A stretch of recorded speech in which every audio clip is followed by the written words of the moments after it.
আপনার মারফত আমরা এমএলএ কে জানাচ্ছি, অমল পণ্ডাকে, যেন রাস্তাটা তাড়াতাড়ি দ্রুত হয়, কারণ আমাদের বাচ্চা স্কুল যেতে পারছে না।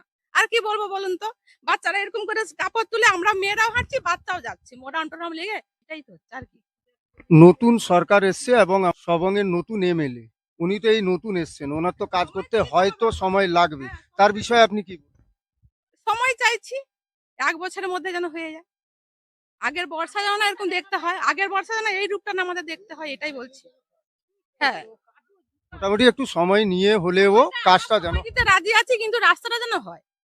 এই আপনি এমএলএ সাহেব এর আগের প্রধান এসেও দেখে গেছে, কিচ্ছু হয়নি। এতদিন যে রাস্তা হয়নি, বিগত যারা সরকারে ছিলেন তাদেরকে আপনারা হ্যাঁ, জানিয়েছিলেন? আমরা জানি, সবাই এসে, সুকুমার বাড়িকেও এসেছিলেন, আবার আমাদের স্থানীয় পঞ্চায়েত তারাও এসেছিল। সবাই ভোট দিন, করে দেবো আমরা 2 মাসের মধ্যে এরকম বলে বলে চলে গেছে। আজ 2 মাস কেন, 2-4 বছর হয়ে গেল। ভোট আসলে ভোটটা দিলাম, এও চলে গেল। আপনার নামটা কি? আমার নাম সুপর্ণা রায় দাস। আমরা অনেকবার বলেছি কে বলেছে? ওদের পঞ্চায়েত প্রধানকে, কি বলেছে? ওরা বলছে হবে হবে, কিন্তু হয়নি। হয়নি কেন? রাস্তা ঢালাই, ওদিকে জমি চাষ হয়নি, ওইদিকে ক্যালেন পুরো জাম। হ্যাঁ, নতুন সরকারকেও জানাবো, যদি হয়ে যায় খুব ভালো। না, সে সময় লাগলে সময় তো দিতেই হবে, নতুন সরকারকে সময় দিতেই হবে।